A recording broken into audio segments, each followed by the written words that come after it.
வணக்கம்.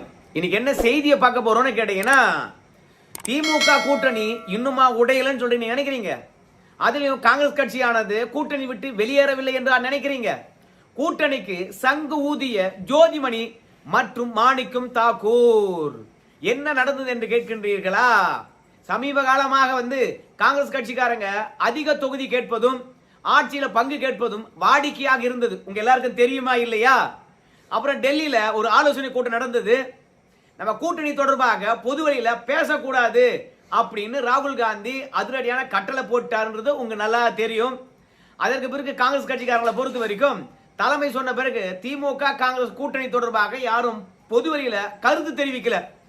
காங்கிரஸ் கட்சிக்காரங்க அமைதியான பிறகு திமுக காரங்க களத்துல இறங்கிட்டாங்க.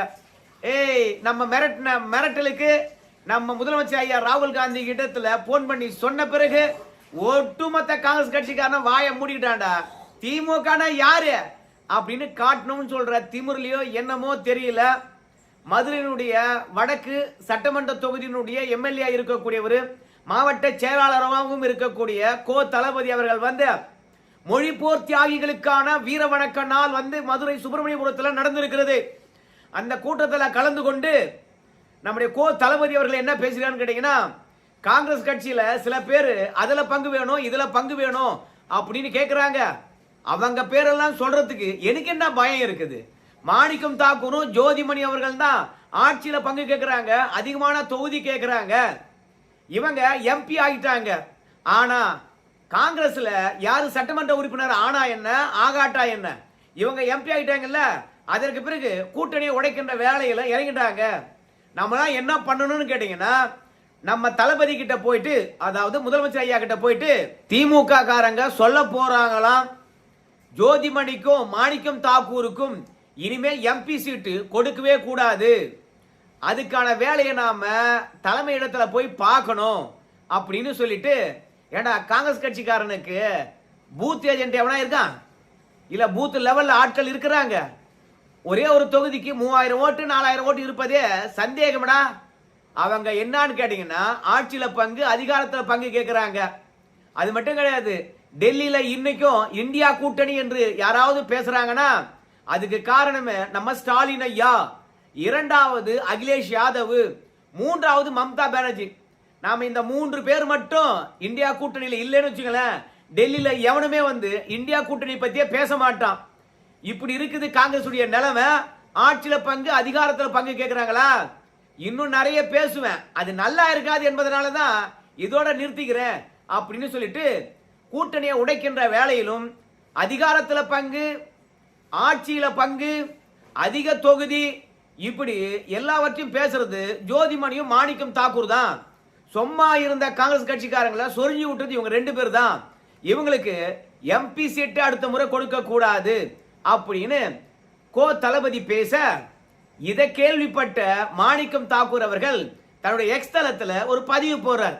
என்ன பதிவுன்னு கேட்டீங்கன்னா, தன்மானம் காக்க சில பேருக்கு பாடம் புகட்டித்தான் ஆக வேண்டும், அதிகார திமிரில் ஆனாங்கன்னா தட்டி கேட்போம் அப்படின்ற தோணியில ட்வீட் போட்டுட்டு, நான் மல்லிகார்ஜுன கார்கே கிட்ட போய் ஒரு விஷயத்தை வலியுறுத்த போறேன், மதுரை வடக்கு தொகுதியில காங்கிரஸ் கட்சிக்காரன் போட்டியிடணும், கண்டிப்பா வலியுறுத்துவேன் அப்படின்னு நம்முடைய மாணிக்கம் தாக்கூர் அவர்கள் ட்வீட் போட்டிருக்கிறாரு. என்ன சொல்ல வராருன்னு கேட்டீங்கன்னா, மாணிக்கம் தாக்கூரை பொறுத்த வரைக்கும், டேய் எங்களுக்கு எம்பி சீட்டு அடுத்த முறை கொடுக்க மாட்டியா, முதல்ல நீ எம்எல்ஏ இருக்கிறியா பார்க்கலாம் அப்படின்னு சொல்லிட்டு கோ தளபதி அவர்களுக்கு நம்ம மாணிக்கம் தாக்கூர் அவர்கள் சவால் விடுறார். நேரா மல்லிகார்ஜுன கார்கே அவர்கள் கிட்ட போவாராம். கோ தளபதியை பொறுத்த வரைக்கும் இந்த மாதிரி திமிர்ல பேசியிருக்கான், அவன் அந்த இடத்துல போட்டியிட கூடாது, அதற்கு பதிலாக காங்கிரஸ் கட்சியில யார் வேண்டுமானாலும் போட்டியிடலாம், நமக்கு எந்த தொகுதியை கேட்டு பெறீங்களோ இல்லையோ மதுரை வடக்கு தொகுதியை கேட்டு பெற வேண்டும் அப்படின்னு மாணிக்கம் தாக்கூர் அவர்கள் சொல்றார். அதாவது கோ தளபதியை பொறுத்த வரைக்கும் இந்த முறை சட்டமன்ற தேர்தலில் போட்டியிடுவதற்கு மதுரை வடக்கு தொகுதியில வேலை பார்த்துக்கிட்டு இருக்கிறாரு. அந்த தொகுதியை குறி வச்சிட்டாரு, ஏற்கனவே வெற்றி பெற்றதுனால. ஆனா மாணிக்கம் தாக்கூரை பொறுத்த வரைக்கும், நீ திமுகவில் சட்டமன்ற உறுப்பினராக இருக்கிறதுனால தானே இவ்வளவு திமிரா பேசுற, நீ என்னுடைய எம்பி பதவியை பறிக்கிறியா இல்ல அடுத்த முறை எம்எல்ஏ ஆகாம உன்னை நான் தடுக்கிறேன்னா பார்த்துலாமா? அதிகார திமிரில் ஆடுறீங்க. என்ன நாங்கன்னா உங்களுக்கு என்ன அடிமையா? அதெல்லாம் காலம் மாறி போச்சு. தன்மானம் காக்கிறதுக்கு சில பேருக்கு தக்க பாடம் புகட்டணும். நான் டெல்லி போறேன்டா இருறா அப்படின்னு சொல்லிட்டு மாணிக்கம் தாக்கூர் அவர்கள் வந்து ட்வீட் போட்டிருக்கிறார். இப்போ ஜோதிமணி அவர்களை பொறுத்த வரைக்கும் என்ன போட்டிருக்கான்னு கேட்டீங்கன்னா, இந்த திமுகவுடைய சட்டமன்ற உறுப்பினர் நம்முடைய தளபதி இருக்கார் இல்லையா, அவர் ஏன் என்ன தேவையில்லாம வம்பிழுக்கிறாருன்னு தெரியல அப்படின்னு ஜோதிமணி அவர்கள் சொல்றாங்க. அவரு மதுரையில் இருக்கிறாரு, நான் கரூர்ல இருக்கிறேன், உனக்கு எனக்கு என்னப்பா பிரச்சனை, தேவையில்லாம ஏன் வம்பிழுக்கிற அப்படின்னு ஜோதிமணி அவர்கள் வந்து சொல்றாங்க. ஏன்னா ஜோதிமணியை பொறுத்த வரைக்கும் அதிகாரத்துல பங்கு கேட்கவே இல்லையா, அதிக தொகுதிகள் வந்து பாத்தீங்கன்னா கேட்கவே இல்லையாம. ஆனா நான் அப்படி பேசாத பொழுது என் பேரை சொல்லியா நீ விமர்சிக்கிற அப்படின்னு தளபதி கிட்ட ஜோதிமணி அவர்கள் கேட்கிறாங்க. ரெண்டாவது, காங்கிரஸ் கட்சியில யார் போட்டியிட வேண்டும் யார் போட்டியிட கூடாது என்ற விஷயத்தை தீர்மானிப்பது ராகுல் காந்தி தானே, உங்ககிட்ட யாராவது வந்து ஆலோசனை கேட்டாங்களா அப்படின்னு வந்து நம்ம ஜோதிமணி அவர்கள் தளபதி அவர்களுக்கு பதிலடி கொடுத்திருக்கிறாங்க. ஏன்னா தளபதி அவர்கள் தான் சொன்னாருங்க இல்லையா பொதுக்கூட்ட மேடையில், என்னன்னு ஜோதிமணிக்கும் அடுத்த முறை மாணிக்கம் தாக்கூர் அவர்களுக்கும் எம்பி சீட்டு கொடுக்க கூடாது, நம்ம தளபதி கிட்ட சொல்லி அவங்க 2 பேரும் பீசம் கொடுக்கணும்னு சொல்லிட்டு. ஆனா உங்களுடைய தலைவரை பொறுத்த வரைக்கும் எத்தனை சீட்டு தரோம், எந்தெந்த தொகுதி தரோம் அது மட்டும்தான் பேசுவாங்க. ஆனா யார் போட்டியிட வேண்டும் என்பதெல்லாம் திமுக காரனா முடிவு பண்ண போறான். ராகுல் காந்தி கிட்ட வந்து ஒரு 6 சீட்டு கொடுக்குறான்னு வச்சுங்களேன், அந்த 6 சீட்டும் எந்தெந்த தொகுதின்னு கொடுத்துருவாங்க. ஆனா யாரு வேட்பாளர் என்பதெல்லாம் வந்து பாத்தீங்கன்னா நம்ம ஜோதிமணி அவர்கள் சொல்ற மாதிரி ராகுல் காந்தி தான் முடிவு பண்ணுவாங்க. கட்சிக்கு யார் உழைச்சிருக்காங்க, கட்சிக்கு யார் உழைக்கல அப்படின்றது ராகுல் காந்தி தான் வந்து முடிவு பண்ணுவார். தொகுதி கொடுப்பதும் எத்தனை தொகுதி என்பது மட்டும்தான் திமுகவுக்கும் காங்கிரசும் இருக்கக்கூடிய கூட்டணி ஒப்பந்தம். ஆனா யார் போட்டியிட வேண்டும் யார் போட்டியிட கூடாது என்பது கூட ஒப்பந்தம் போட்டாங்க கூட்டணி கட்சியில. அதனால தான் ஜோதிமணி சொல்றாங்க யாரு நிக்கணும் யாரு நிக்க கூடாது என்பதெல்லாம் உங்ககிட்ட எவன்டா ஆலோசனை நடத்தினா அப்படின்னு சொல்லிட்டு பொது வழியில தொடர்ச்சியா காங்கிரஸ் கட்சியை இப்படி அவமதித்து பேசிக்கிட்டே வந்தீங்கன்னு வச்சுக்கலாம், நாங்க என்ன வேடிக்கை பார்க்கணுமா என்ன? உன் கட்சியை பற்றி ஏதாவது ஒண்ணு சொன்னா உனக்கு கோபம் இல்ல, ஆனா நீங்க தொடர்ந்து காங்கிரஸ் கட்சியை அவமதிச்சுக்கிட்டு தானே வரீங்க. 2021 தேர்தலே வந்து நேரு சொன்னாரு, காங்கிரஸ் கட்சி என்பது எக்ஸ்ட்ரா லக்கேஜ் காட்டி விட்டுட்டு போலாமா அப்படின்னு சொன்னாரு. அன்னையில இருந்து பாத்துக்கிறேன்டா, நாங்க களத்துல செயல்படுறதுக்கு ரொம்ப கஷ்டமான சூழ்நிலை தான். எந்த வேலை செஞ்சாலும் சரி திமுக காரன் வந்து குறுக்க எங்களை தடுத்து நிறுத்துறான். அவ்வளவு சவால் இருந்தாலும் சரி முதலமைச்சருக்காக தான் எல்லாவற்றையும் தாங்கிட்டு இருக்கிறோம், அமைதி காக்கிறோம். ஆனா நீலாம் வாய் தந்து பேசுன, இனிமே வாய் முடிவு சும்மா இருக்க மாட்டேன்டா டே தளபதி அப்படின்னு நம்முடைய ஜோதிமணி அவர்கள் வந்து திமுக சட்டமன்ற உறுப்பினருக்கு மிரட்டல் விட்ட மாதிரி தான் இருக்குது. கூட்டணியில கண்ணியம் காக்கிறோம், நாங்கெல்லாம் கூட்டணி தர்மத்தை மதிக்கிறோம். அப்படி கூட்டணியுடைய கண்ணியத்தையும் கூட்டணி தர்மத்தையும் மதிப்பதனால தான் எனக்கு உள்ளூர்ல திமுக காரன் வேலை செய்யவே விட மாட்டான், என்ன டார்ச்சர் பண்றான், என் தொகுதியில் வேலை செய்யவே விடாம தடுத்துக்கிட்டே இருக்கிறான்.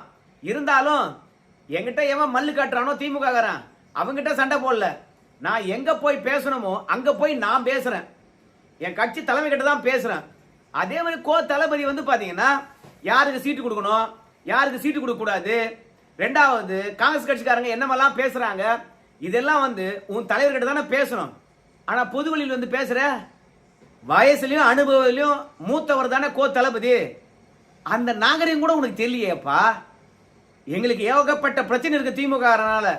ஆனாலும் அதையெல்லாம் நாங்க எங்கெங்க பேசுறோமோ அங்கங்க பேசுறோம். ஆனா நீ மட்டும் பொதுவெளியில் வந்து அவ்வளவு தில்லா பேசுற, நாங்க என்ன இழிச்சு வாயினா அப்படின்னு சொல்லிவிட்டு இந்த இந்தியா கூட்டணிய பொறுப்புடன் செயல்படுத்தி வழிநடத்தி சென்று கொண்டு இருக்கின்ற முதலமைச்சருக்கு தொல்லை கொடுக்காம உங்க வேலையை பாருங்கய்யா அப்படின்னு ஜோதிமணி அவர்கள் வந்து பாத்தீங்கன்னா சமூக வலைதளத்துல பதிவிட்டு இருக்கின்றார்கள்.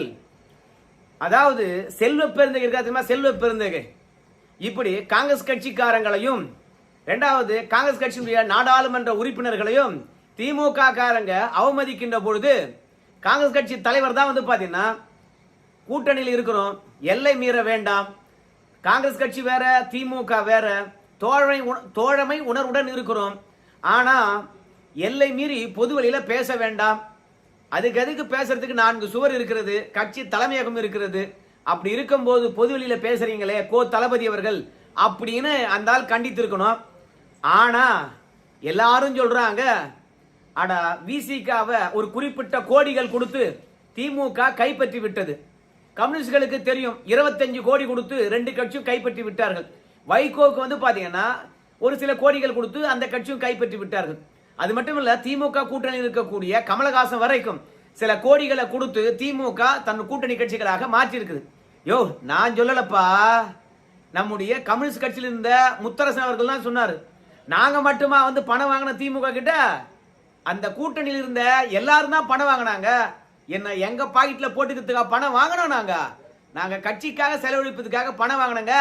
பேங்க் மூலியம் டிரான்ஸ்பர் ஆச்சு, தெரியுமா உங்களுக்கு? அதனால நாங்க பணம் வாங்கி ஊழல் பண்ணல, எங்க வீட்டுக்கு எத்துமோல அப்படின்னு சொல்லிட்டு திமுக கூட்டணியில் இருக்கக்கூடிய எல்லா கட்சிகளுக்கும் திமுக பணம் கொடுத்துச்சு அப்படின்னு சொன்னாங்க. அதெல்லாம் வச்சு பார்க்கும் பொழுது காங்கிரஸ் கட்சிக்கும் திமுக பணம் கொடுத்திருக்கும் போல இருக்குது. அந்த பணமானது அகில இந்திய தலைமைக்கு போய் சேரல போல இருக்குது. தமிழகத்தில் இருக்கக்கூடிய காங்கிரஸ் கட்சி தலைவர்களை பிரிச்சுட்டாங்க என்ன தெரியல. அதனாலதான் காங்கிரஸ் கட்சி தலைமையில் இருக்கிறவங்க எல்லாம் வந்து பாத்தீங்கன்னா திமுக எதிராக பேச மாட்டாங்க. கீழ்மட்டத்தில் இருக்கக்கூடிய எம்பிக்களும் தொண்டர்களும் வந்து பாத்தீங்கன்னா எப்ப பார்த்தாலும் காங்கிரஸ் முதுகுல சவாரி செஞ்சுட்டு மதசார்பற்ற கட்சி, மதசார்பற்ற கூட்டணி கட்சி அப்படின்னு மக்கள்கிட்ட ஏமாத்தி தொகுதி முழுவதும் ஓட்டு வாங்கி வெற்றி பெற்று விட்டு எங்களை அம்போடு விட்டுறீங்களே, என்னடா நியாயம் இது அப்படின்னு வந்து கீழ்மட்டத்தில் இருக்கக்கூடிய நிர்வாகிகள் பேசுறாங்க. ஆனா மேல்மட்ட நிர்வாகிகள் காங்கிரஸில் இருக்கக்கூடிய செல்வ பிறந்தைகளாம் வாய் முடின்னு அமைதியா இருக்கின்றார். அதுக்கு தான் ஜோதிமணியுடைய ட்வீட்டுக்கு கீழே போய் பார்த்தா, ஹே, நம்முடைய செல்வ பிறந்தை அவர்கள்லாம் வந்து பாத்தீங்கன்னா திமுக விசுவாசம் பா, அந்த ஆளு வாங்க வேண்டியதெல்லாம் வாங்கிட்டு இருப்பாருப்பா, கம்யூனிஸ்ட் கட்சிக்காரங்க வாங்கின மாதிரி. அதனால அவர்லாம் வாய் திறக்க மாட்டாருப்பா. தொண்டன் அவமானப்பட்டா என்ன, இல்ல கட்சியினுடைய எம்பி அவமானப்பட்டா என்ன, கட்சியே அவமதித்தா என்னயா? செல்வ பெருந்தகைக்கு ஸ்டாலின் அவர்களுடைய மனம் குளிர்ற மாதிரி பாஜகவை வந்து பாத்தீங்கன்னா திட்டி தீக்கணும், அது மட்டும்தான். இல்ல எடப்பாடி பழனிசாமிய அவமரியாதை பேசணும், அவ்வளவுதான். அதுதான் அவருக்கு கொடுக்கப்பட்ட அஜெண்டா. ஆனா காங்கிரசுக்கு என்று ஒரு தன்மானம் இருக்குது.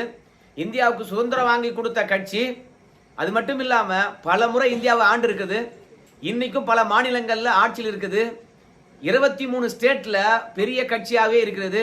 அப்படி இருந்தாலும் திமுக கிட்ட கைகட்டி சேவகம் செய்வது கேவலமா இருக்குது.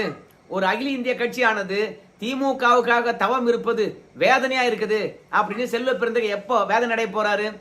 கீழ்மட்டத்தில் இருக்கக்கூடிய காங்கிரஸ் கட்சிக்காரன் வேதனை அடைகிற மாதிரி ஜோதிமணியை பொறுத்த வரைக்கும் அவங்க பேரை சொல்லி விமர்சித்தனால அவங்க பதிலடி கொடுத்துருக்காங்க. ஆனால் ஜோதிமணியை மட்டுமா இழிவா பேசியிருக்காங்க, காங்கிரஸ் கட்சியை கூட இழிவா பேசியிருக்காங்க. ஒரு தொகுதியில 3000 அல்லது 4000 ஓட்டு இருக்குது. காங்கிரஸ் கட்சிக்காரன் நம்மளால ஜெயிக்கிறான், பூத் ஏஜென்ட் கூட கிடையாது, அவெல்லாம் எதுக்கு அப்படின்னு தளபதி வந்து பேசியிருக்கிறார். உண்மையான காங்கிரஸ் கட்சிக்காரனா இருந்தா என்ன ரோஷம் வந்திருக்கணுமா இல்லையா? ஆனா வரல. ஆனால் எனக்கு தெரிந்து மாணிக்கம் தாக்கூர் அவர்கள் ட்வீட் போட்டார்ல, மதுரை வடக்கு தொகுதியில காங்கிரஸ் கட்சிக்காரன் போட்டிடுற மாதிரி நான் பாத்துக்கிறேன்டா மல்லிகார்ஜுன கார்கே கிட்ட சொல்லி, அப்புறம் தளபதி நீ எங்க போட்டிடுற நான் பாக்குறேன்டா அப்படின்னு ட்வீட் போட்டாரு இல்ல. மாணிக்கம் தாக்கூர் மட்டும் சண்டை போட வேணாப்பா, ஜோதிமணி உன் பேர் கூட தானமா சொல்லியிருக்காங்க, மாணிக்கம் தாக்கூருக்கு ஆதரவா ஒரு ட்வீட் போடுன்னு சொல்லிட்டு நம்ம செல்வ பிறந்தைக்கு சொன்னாரோ தெரியல. ஜோதிமணி அவர்களும் ஜதியில இறங்கி இருக்கிறார்கள். இப்போ என்ன பிரச்சனை அப்படின்னு பார்க்கும் பொழுது அகில இந்திய தலைமையானது திமுக காங்கிரசுக்கு இடையில மோதல் முற்றிக்கொண்டே இருக்கிறது. கூட்டணியில் இருக்கிறோமா இல்லை என்பதை பற்றி வேகமா முடிவெடுக்கணும். அப்பதான் காங்கிரஸ் தொண்டர்களை பொறுத்த வரைக்கும் திமுக இடத்துல சண்டை போடணுமா இல்ல சரணடையணுமா அப்படின்னு தெரியும். ஏன் சொல்றேன்னு கேட்டீங்கன்னா, தளபதி போன்றவங்க எல்லாம் வந்து முதலமைச்சருடைய ஆசீர்வாதம் இல்லாமலையோ இல்ல முதலமைச்சருக்கு தெரியாமலையோ காங்கிரஸ் கட்சிக்காரங்களையும் காங்கிரஸ் எம்பிக்களையும் காங்கிரஸ் தொண்டர்களையும் இவ்வளவு அவமரியாதையாக பொது வழியில பேச மாட்டாங்க. முதல்வருக்கு தெரியாத ஒரு சட்டமன்ற உறுப்பினர் பேசிட முடியுமா? இப்படி தப்பா பேசிட்டா முதல்வர் வந்து பாத்தீங்கன்னா, டேய் கட்சி கட்டுப்பாட்டோடு இருங்கடான்னு சொன்ன, நம்மளா கூட இருந்து நம்மளை குழிப்பறித்து காங்கிரஸ் கூட்டணியை உடைச்சு நம்மளை அனாதையாக்க பாக்குறாங்கடா, அமைதியா இருக்கடான்னு சொன்ன, ஏன்டா வார்த்தையை விடுறீங்க அப்படின்னு கேட்பாரா இல்லையா? ஆனா பேசி ஒரு நாள் ஆச்சு, திமுக தரப்பிலிருந்து இதுக்கு எந்த விதமான ரியாக்ஷனும் இல்லை. அதனால காங்கிரஸ் கட்சிக்கு எதிராக மெல்ல மெல்ல பல பகுதிகளில் இருந்தும் குரல் எழுப்ப வேண்டும் என்று திமுக கிட்ட இருந்து வந்திருக்கக்கூடிய ரகசிய ஆர்டர். எங்கெல்லாம் காங்கிரஸ் கட்சியில் இருக்கிறவங்க திமுக எதிராக பேசுறாங்களோ அந்த பகுதியில் இருக்கக்கூடிய நிர்வாகிகள் பதிலடி கொடுங்க அப்படின்னு திமுக கிட்ட இருந்து அசைன்மெண்ட் வந்திருக்கும்.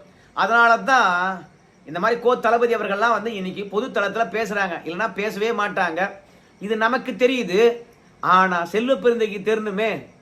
ஆனா ஒரு செய்தி மட்டும் பரவுகிறது. நம்முடைய செல்வ பெருந்தை அவர்களை தலைவர் பதவியிலிருந்து தூக்கிட்டு திமுகவுக்கு எதிராக இருக்கக்கூடிய ஒரு முக்கிய தலைவரை வந்து பாத்தீங்கன்னா தமிழ்நாட்டில் காங்கிரஸ் கட்சி தலைவராக போட போறாங்களாம். அதற்கு பிறகுதான் காங்கிரஸ் ஆனது தவேக்கா போதா இல்ல திமுகவுடன் இருக்குதா என்ற உறுதியான நிலைப்பாடு நமக்கு தெரியுமா. அந்த தலைவரை போட்டாதான் காங்கிரஸுடைய மானத்தை காப்பாற்ற முடியும் அப்படிங்கிறாங்க. ஆனா ஏற்கனவே கூட்டணியில இருக்கிறோமா இல்லையா அப்படின்ற விஷயம் எல்லாம் அகில இந்திய தலைமை தான் முடிவெடுக்கும் அப்படின்னு செல்வ பெருந்தைக்கு சொல்லியிருக்கின்றார். இதுல இருந்து என்ன தெரியுதுன்னு கேட்டீங்கன்னா, இப்போ நாங்க திமுக கூட்டணியில கிடையாது அப்படின்றத மட்டும் செல்வ பெருந்தை அவர்கள் நாசுக்கா உணர்த்தி விட்டாரு. கூட்டணியில இல்லாத ஒரு கட்சியை திமுக காரன் எதற்காக விமர்சனம் பண்ணணும் அப்படின்னு தான் எல்லாருடைய கேள்வியா இருக்கிறது. எல்லை மீறுகின்ற பொழுது இந்த மாதிரி தடித்த வார்த்தைகள் வரத்தான் செய்யும். அதான் ஜோதிமணி அவர்கள் சொல்றாங்க, நாங்க ஒரு கண்ணியத்தை கடைபிடிக்கிறோம், நீ கண்ணியத்துடன் செயல்படுறியா? எங்க கட்சிக்காரங்கிட்ட நாங்க பேசுறோம், நீ உங்க கட்சிக்காரங்கிட்ட பேசுறியா? நீ பொது வெளியில் ஏண்டா பேசுற அப்படின்னு ஜோதிமணி அவர்கள் கேட்டிருக்காங்க. காங்கிரஸ் கட்சிக்கும் திமுகவுக்கும் லடாய். இந்த லடாய ஒரே ஒரு டிவிக்கார விவாதம் நடத்த சொல்லு, விவாதம் நடத்த மாட்டான். ஸோ அதிமுக ஏதாவது பிரச்சனை இருந்தா போதும், முதல்ல மோப்பம் முடிச்சுட்டு வந்து 30 நாள் விவாதம் நடத்துவானுங்க. ஸோ அந்த அளவுக்கு கரப்ட் ஆகி கிடக்கிறானுங்கப்பா ஊடகத்துக்காரங்க. சரி, திமுக காங்கிரஸ் கூட்டணி இப்ப இல்லை, உருவானாலும் 2021 இணக்கமா இருந்த மாதிரி இருக்க மாட்டாங்க. தேர்தல் களத்துல ஒன்னா சேர்ந்து வேலையும் செய்ய மாட்டாங்க, உள்ளடி வேலையில தான் ஈடுபடுவாங்க. எப்படியோ ஒண்ணு திமுக காங்கிரஸ் கூட்டணி உள்ளத்துல உடைஞ்சு போச்சு என்பதில் மட்டும் மாற்றுக்கிறது கிடையாது. பொறுத்து வந்து பார்ப்போம் நிஜத்திலையும் உடையதா இல்லைன்னு சொல்லிட்டு. நன்றி.